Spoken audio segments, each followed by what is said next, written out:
Vamos ahora a abrir la sesión de las preguntas porque siempre esto debe estimular internamente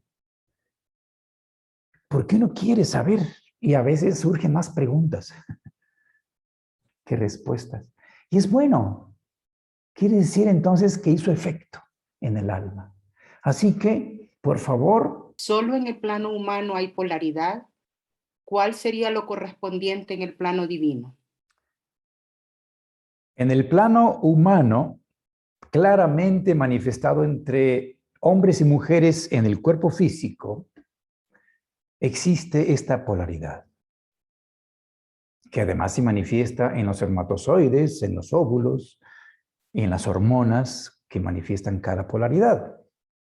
En los planos superiores, hablando espiritualmente, no existe el ser hombre o el ser mujer. Yo no soy hombre, tengo un cuerpo masculino, pero mi espíritu ha estado en cuerpos femeninos en otras encarnaciones, porque existe la ley de la alternancia en el renacimiento. De manera que todos los que tenemos ahorita un cuerpo masculino, lo más seguro es que tuvimos un cuerpo de mujer en la vida pasada. Y así se va alternando para tener todo tipo de experiencias. Pero lo que somos, el espíritu, no es ni hombre ni es mujer. Tiene los dos principios en sí mismo. Es bisexual y por eso puede encarnar en un cuerpo de hombre y en un cuerpo de mujer. Pero ya mencioné que las cualidades espirituales, para hablar de los principios masculino y femenino, existen. Y la voluntad es esa cualidad llamada masculina y la imaginación es la cualidad espiritual femenina. En la charla de la primera parte, recuerdo que usted mencionó un dicho que dice que uno no debe de preocuparse por lo que va a pasar, porque cuando le toca, aunque se quite, y si no le toca, aunque se ponga. Entonces, eso me cuestionó un poco y pensaba en esto. Sabemos que la ley del karma, pues, nos hace de vidas anteriores o de esta vida pagar algunas cosas. Entonces, mi pregunta es, ¿luchamos cuando tomamos conciencia de mitigar ese karma o esas culpas o esas cosas que tenemos que pagar? Pero mi pregunta es, ¿quiere decir que si yo trabajo en esta vida por minimizar mis deudas, eso no lo voy a obtener en esta, sino que en las próximas encarnaciones? Esa es mi pregunta. Muy bien, Yanira. Por supuesto que podemos influir. El simple hecho de tomar una actitud optimista a lo que me está sucediendo ya va a cambiar el resultado de lo que me está sucediendo sin que yo pueda hacer nada, porque es la cosecha de una siembra. Si yo lo tomo de manera optimista, es diferente de cómo la voy a vivir a que si la tomo de manera pesimista. Nada más con eso, le ponemos una actitud distinta. Cambia en ese momento. Por supuesto que el evento no cambia, pero el resultado de cómo lo vivo va a cambiar. Ahora, hay ciertos eventos que sí pueden ser influidos tomando en cuenta, con este ejemplo, que a veces los efectos todavía pueden ser modificados mientras no han llegado a su concretización.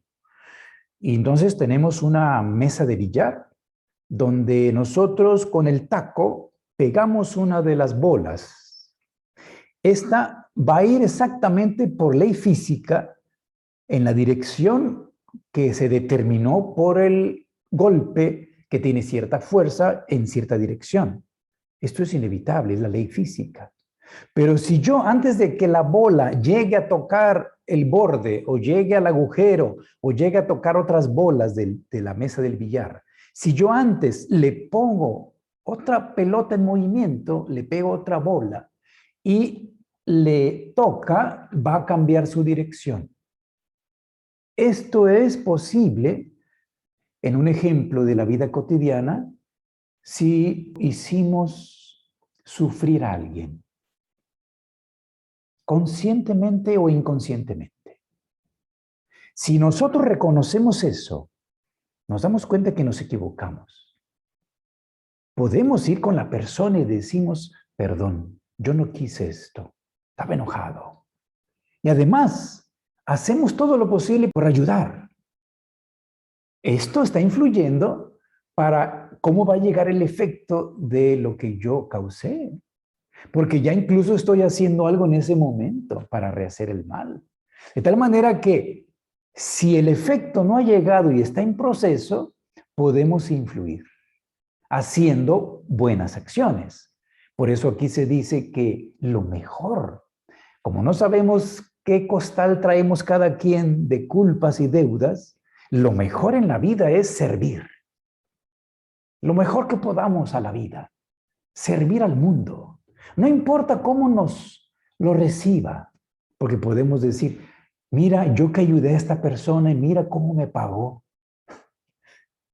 Ten la seguridad de que si hicimos un bien, eso se registró y se va a retornar. Pero si esa persona es malagradecida y nosotros decimos, mira nada más, incluso lo difundimos, mira a esta persona y yo que le di, en ese momento estoy borrando el bien que yo causé. Y ya no tiene el efecto que pudiera tener si yo acepto que pues yo ya lo di. Si él no lo recibe con gratitud, ya no es cosa mía. Entonces no estás difundiendo un pensamiento negativo de la persona. En fin, en esto se puede aprender mucho, pero definitivamente que lo que ya es maduro, así se llama el destino maduro, no lo podemos cambiar. Imagínense un accidente donde se va a cumplir una consecuencia. El accidente va a venir. Puede ser que yo lea astrología y estudie y trate de ver cuándo me toca un accidente, cuándo viene una consecuencia. Y diga yo, no voy a salir de casa el día de hoy porque parece ser que es hoy. Las efemérides y todo dicen que es hoy. Y puede ser que sea este fin de semana, no estoy tan seguro, entonces no salgo el fin de semana para que no venga el accidente. Eso no lo detiene. Porque incluso aunque no salga, en la bañera, en la ducha, se te resbala la persona en el jabón, o en la cocina, o en el patio. El caso es que el accidente viene, aunque no salí de casa, porque es parte del destino y tiene que recogerte esa cosecha. Así que, Yanira, podemos influir dependiendo las características del efecto que está en camino. Muy bien. Gracias, Jorge. Si ya entendí lo que hice mal y quiero remediarlo, ¿cómo limpio lo que causé para que no me siga cobrando? Muy bien, pues esto para eso hay que ahorrar. Como es arriba es abajo, acuérdense. Si yo me endeudé, pedí un préstamo, o tuve que comprar algo, y pues lo compré a crédito, pues tengo esa deuda. Y nos vamos a ir a dormir hoy y nos vamos a olvidar de la deuda. Nos olvidamos de todo. Pero mañana la deuda está allí todavía. Vamos a despertar nuevamente y ahí está el crédito y te va a venir la van a venir a cobrar. La deuda no se puede quitar, pero se puede influir pues haciendo ahorros para que cuando me vengan a cobrar, pues yo tenga con qué pagar. Por eso, cuando hay un accidente, si yo me he dedicado a servir, a participar en proyectos de beneficio para el mundo, en el nivel que sea, en donde yo pueda servir mejor, y lo hago pensando en los demás de manera altruista, no para beneficio personal, o sea, el servicio impersonal. Eso es un ahorro que está registrándose para cuando vengan a cobrarse las deudas pendientes en cualquier área de la vida. Yo estoy ayudando y sirviendo. Entonces, cuando me vengan a cobrar, si es un accidente o un problema, siempre va a haber una ayuda allí. O va a minorar el efecto. Y alguien de repente en el accidente dice, el coche, el automóvil quedó destrozado. Y yo solo tuve unos raspones. ¿Cómo es eso posible? Posiblemente había muchos ahorros y saliste ileso. Pero otra persona, con un pequeño golpe, quedó muerto o quedó lesionado y paralítico. Esto es individual, de tal manera que la forma es servicio y estar atentos para brindar ayuda siempre a quien lo necesita a nuestro alrededor, ayudar el desarrollo de la vida, del mundo, los animales, todo lo que está en nuestras manos. Esto es un constante ahorro que nos permitirá un mejor destino siempre. Y cuando ya venga algo, y aún así, después de estar sirviendo, venga doloroso y duro, bueno, tal vez tenga que ver con encarnaciones anteriores y decir, bueno, ya saldé algo, ya estoy libre. ¿Cómo puedo pagar todo el karma de vidas anteriores? ¿Con servicio puedo pagar el karma acumulado y que no recuerdo? Les confieso que no sé. No sé si un ser humano pueda en una vida pagar todas las deudas de las miles de encarnaciones que todos hemos tenido. Son miles, desde los tiempos de la Lemuria, hace millones de años, y luego pasando por la Atlántida, y luego pasando por las culturas posatlantes, que hemos venido reencarnando en todos los continentes, en todas las razas. No se imaginan todo lo que ya hemos hecho y cuántas personas hemos conocido y hemos tenido relaciones con tantos que ahorita tal vez estén encarnados en otro continente, en otro país y no nos los encontraremos más que en la siguiente encarnación y ahí pagaremos deudas que no podemos pagar en esta. Entonces, yo no concibo que sea posible que un ser humano, teniendo muchas deudas, pueda saldarlas en una sola encarnación. Pero si ya logró en varias encarnaciones sucesivas a través del servicio generar tantas siembras buenas, tantas causas nobles, pues lo más seguro es que ya tal vez sea de las últimas encarnaciones. Entonces está cerca de la iluminación. Nada más que tiene que pagar las últimas deudas. Y es por eso que podemos ver a personas muy sabias, personas iluminadas, que pasan por vidas muy duras, físicamente con algunas limitaciones y uno dice, ¿cómo es esto, no? Pero las deudas pendientes tienen que saldarse. Así encontramos un Gandhi que fue asesinado. Así encontramos personas como Sócrates que fue envenenado. Y así muchos otros como Nelson Mandela, que estuvo encarcelado 27 años. Y aún así sale y no siente rencor por nadie. Y perdona a todos. En fin, encontramos seres así de tanta luz que, pues si tuvieron que pasar por esas circunstancias tan extremas, con obstáculos y sufrimiento, pues ahí vemos que posiblemente se estén saldando todavía deudas. Pero bueno, espero haber contestado con esto esta inquietud. ¿El karma o ley de consecuencia puede traspasar generaciones? Es decir, pasar de algún modo a los hijos o está ligado solamente al espíritu que lo generó? ¿O la repetición de patrones que los descendientes tienen que romper de algún modo es simplemente porque nacieron en esa familia para cumplir karmas propios? Recordemos siempre que en el universo reina una sabiduría infinita que llamamos justicia perfecta. La justicia divina no se equivoca, de manera que no por ser tan dura deja de ser justa. Si vemos que hay personas que están naciendo en familias donde los padres han cometido algunos errores, han alterado incluso sus cuerpos, y entonces el cuerpecito del que van a nacer pues no está en las mejores condiciones porque la mamá tomó alcohol, consumió drogas y el padre también, pues están dando una genética muy pobre en cuanto a resistencia, en cuanto a fuerzas inmunes, etcétera, y salud. Entonces uno puede decir, ¿está el espíritu allí recibiendo parte de la culpa de los padres? Debemos meditar sobre esto. y darnos cuenta que eso no es posible. Esto sería injusto y no existe la injusticia. De tal manera que los hijos no pagan las deudas de los padres, ni de las generaciones anteriores. Lo que sí tenemos es la herencia. Y en la corriente de la herencia, nosotros nos incorporamos. Entonces, yo tengo en mi cuerpo las consecuencias de los errores posibles, pues de los papás, de los abuelos y de todos los tatarabuelos anteriores. De tal manera que posiblemente en la familia hay una tendencia a la diabetes, al cáncer, a ciertas enfermedades o trastornos. Eso existe.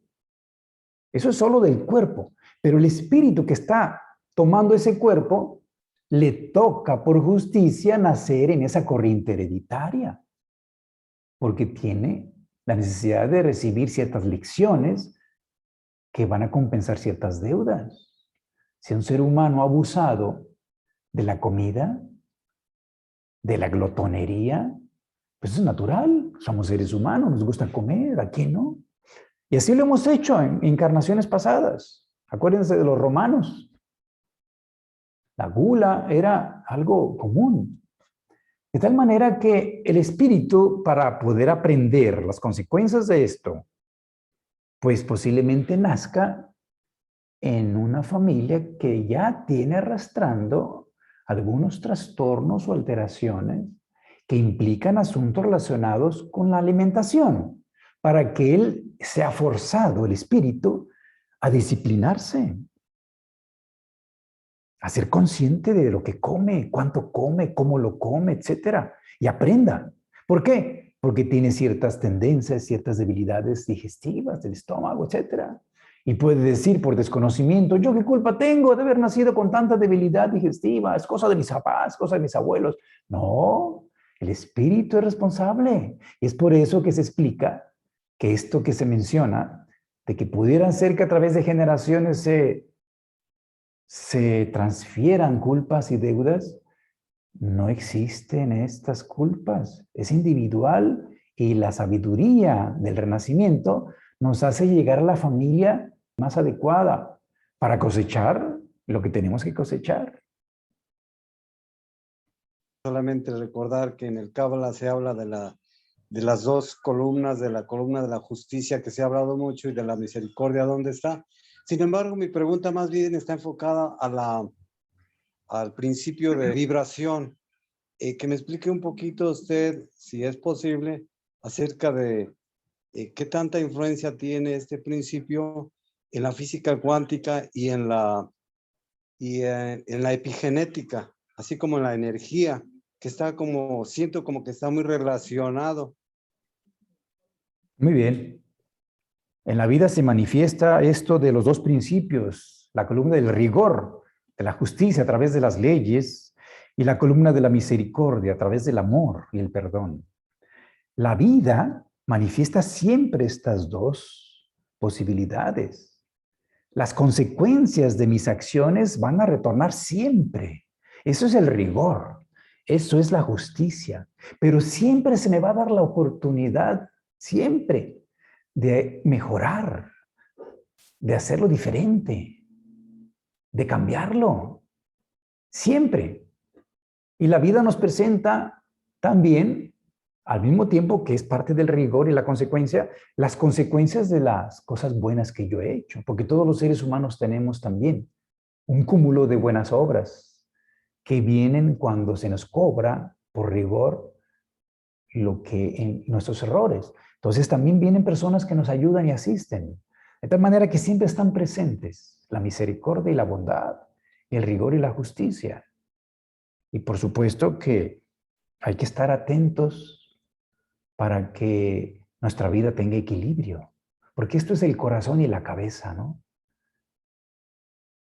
En cuanto a la vibración como principio que rige en el universo, me habla de la física cuántica y le confieso que yo no estoy muy versado en la física cuántica y uno no debe hablar de lo que no sabe y no conoce, pero le puedo decir que definitivamente, al igual que en la epigenética, en la epigénesis, la vibración debe estar actuando aunque los principios específicos deban ser adaptados a ese nivel, que estamos hablando de nivel cuántico, ¿no?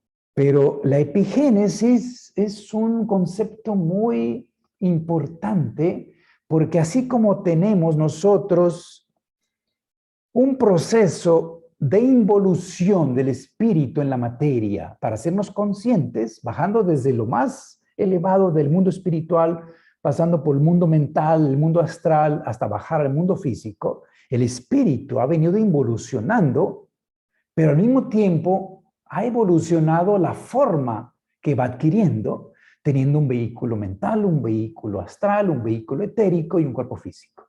De tal manera que por involución y por evolución, el ser humano está aquí. Pero ahora se añade, cuando se hace consciente de sí mismo, el proceso de la epigénesis. De tal manera que no todo es simplemente consecuencia de causas que se van repitiendo en el proceso de la evolución por desenvolvimiento de facultades latentes, sino que cada quien añade algo particular, único, original en el universo, que nadie más puede aportar. Eso es la epigénesis. Desde el momento en que un ser humano se encuentra acercándose al útero de su madre para renacer, en los primeros días, semanas, la madre sola construye el embrión y el espíritu está en la periferia, en el aura, pero después de las primeras 3 semanas comienza a participar en la construcción del embrión y de su nuevo cuerpo y vehículo para ponerle la impronta de su individualidad. Y no solo la herencia de los papás, porque entonces seríamos iguales a los hermanos, sino que allí se va a manifestar la individualidad, lo que nos hace únicos. Esto es la epigénesis tan importante que algunos llegan a decir, si un espíritu se desapareciera, el universo se empobrecería. Porque en cada humano encontramos una faceta de Dios que no encontramos en ningún otro ser humano. Así que la epigénesis es este factor que se añade a la involución y a la evolución para que aparezca la originalidad, la individualidad que nunca se pierde en el universo y que permite que aportemos algo que no existía. ¿Cómo se puede interpretar la ley de acción y reacción cuando se hace un mal para evitar un mal mayor? Como por ejemplo una mentira piadosa o no regresar una cuenta mal hecha en una tienda porque el empleado perderá su trabajo por ponerle en evidencia su error. Interesante pregunta. En la vida práctica, es cierto que podemos utilizar esto de las mentiras piadosas. La idea es que de todos los males, el menor sea el que aparezca. Y definitivamente que en ciertas circunstancias, como las que está mencionando, pues podemos actuar así. Y cuando nosotros estemos involucrados en una situación similar, pues va a suceder eso que nosotros hicimos allí si no quisimos afectar al empleado, por ejemplo. Estaremos en una circunstancia en la que otra persona nos hará retribuir este error que estaremos sometidos a cometer por ser humanos siempre. Y entonces se regresará. Es lo que sucede entre los seres humanos cuando queremos evitar un mal mayor. Y a veces tenemos que hacer un aparente mal. Por ejemplo, amputar un miembro. Estamos destruyendo el cuerpo, en cierta manera estamos cortando algo, pero es para que no se genere un mal mayor. Y es doloroso y una persona sufre porque le van a quitar la pierna, el brazo, pero si lo dejamos, el riesgo de que te mueras tú o que muera todo el cuerpo, pues es mayor. Entonces decidimos amputar, ¿no? O quitar una muela y es muy doloroso, pero te va a evitar problemas. Y así podemos continuar con ejemplos. De tal manera que la intención es lo que cuenta en estos casos. Una persona va a ser atropellada y viene un auto. No se da cuenta porque está volteando hacia el otro lado. Yo sí me doy cuenta. Entonces la empujo tan fuerte que le salvo la vida, pero en la caída se fractura el brazo. Y me reclama que por mi culpa se fracturó. Y tal vez no se dé cuenta que yo le salvé la vida, porque pasó un auto o evité que se cayera a un precipicio X. Son circunstancias que pueden pasar, pero definitivamente aquí esto de qué intención tengo yo al hacer eso, pues es lo que está contando. Y por supuesto que por favor no generalicemos y digamos que la intención es más importante que la acción. En realidad aquí en la tierra, la más pequeña de las acciones es más importante que las más grandes de las intenciones, porque son las que tienen los resultados, es lo que hacemos. La intención tiene que concretizarse en la acción.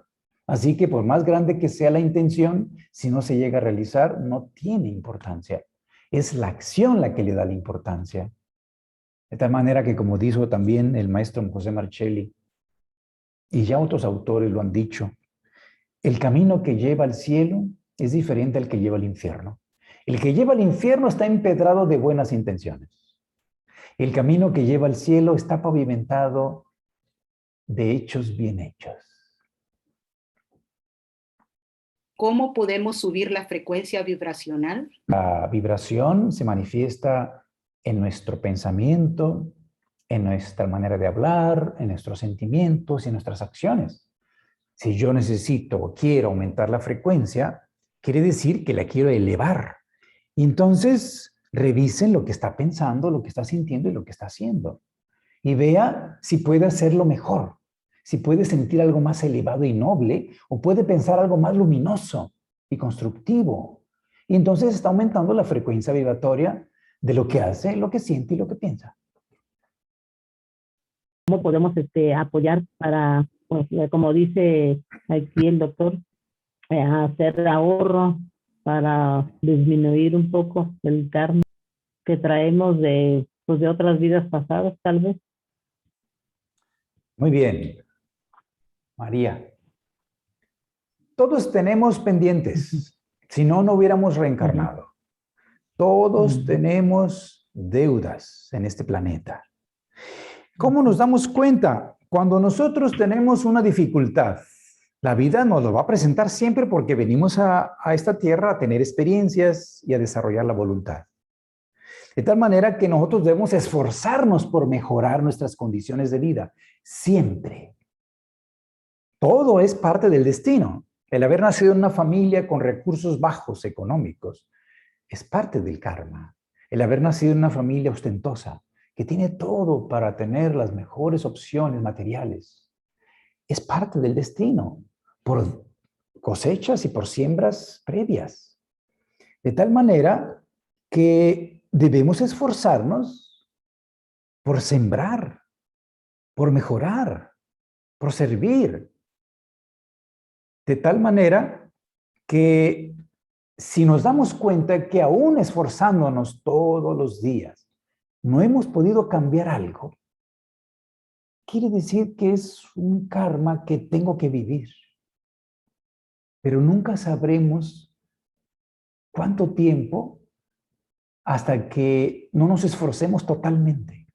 Porque alguien puede decir, no, pues ¿para qué me esfuerzo en cambiar esto si ya es mi karma? Pues mejor me relajo y lo disfruto.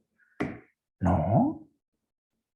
Puede ser que simplemente sea la posibilidad como prueba en la vida para que desarrolles una cualidad a través del esfuerzo de enfrentarte a un obstáculo, desarrolles la voluntad, la inteligencia, la sensibilidad. Y la diferencia entre el que tiene éxito y el que tiene fracaso solo es una. El que tuvo éxito, volvió a intentarlo. Y el que fracasó ya no lo intentó. Lo intentó 100 veces, pero se rindió porque dijo, no, yo creo que ya es mi karma, ya para qué me esfuerzo. Pero el otro lo siguió intentando y se dio cuenta que después de las 100, la centésima, pues en la 101 tuvo éxito, se pudo levantar y mejoró y cambió. Y el otro lo ve y le dice, no, pues es que ya es tu destino y tu karma. No, lo que pasa es que él hizo un intento más, o 10 más, o 20 más. Acuérdense de aquel maravilloso ejemplo real de Cassius Clay, Mohamed Ali, el gran boxeador, que en una de sus peleas estaba ya casi derrotado porque su contrincante era tan fuerte como él y ya estaban en el último de los rounds.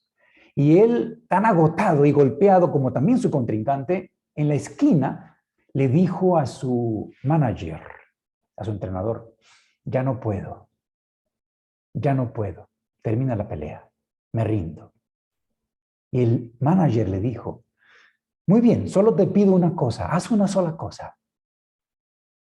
Levántate, camina hacia el centro del ring, nada más haz eso. Por favor. Todas tus fuerzas, únelas, levántate y vete al centro del ring.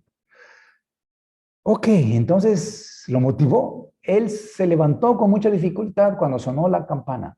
Se fue hacia el centro del ring y el contrincante ya no se levantó. Y con eso ganó la pelea.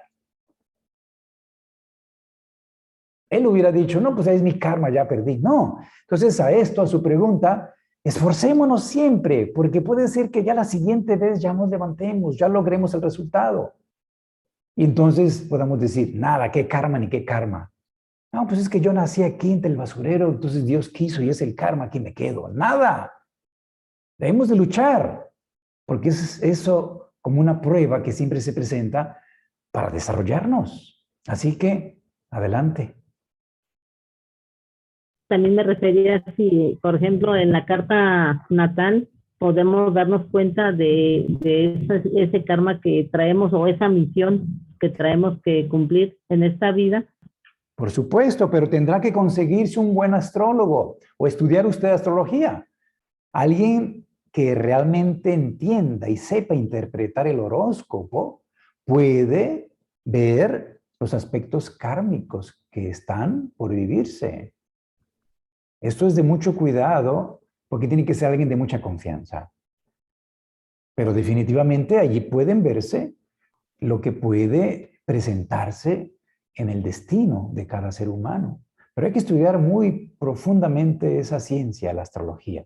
¿Cómo el espíritu, siendo chispa divina, puede ser proclive a equivocarse o hacer el mal? Eso es posible a partir del plano humano. El espíritu, que es una chispa divina, no puede hacerse consciente de sí mismo si no adquiere la libertad. Y esa libertad también conlleva el riesgo de equivocarse y a través del error aprender. Pero esa es la dignidad humana. Seguimos siendo dignos aunque nos equivoquemos porque pagaremos con las consecuencias y a veces con sufrimiento.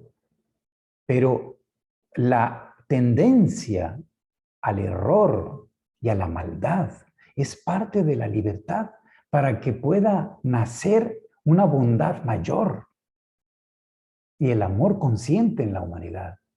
Todo esto sirve. El dolor, el sufrimiento, los errores, las equivocaciones, las injusticias, todo lo que en el planeta Tierra, como planeta doliente, se está viviendo, se está convirtiendo como un abono que la vida va a utilizar para convertirla en flores, que significan virtudes humanas, que harán que brille nuevamente y se vea como un paraíso.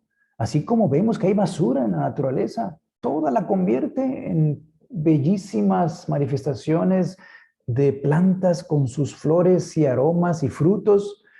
Todo el sufrimiento, el ser humano lo transforma con el tiempo en sabiduría y se manifiesta a través de virtudes y cualidades superiores.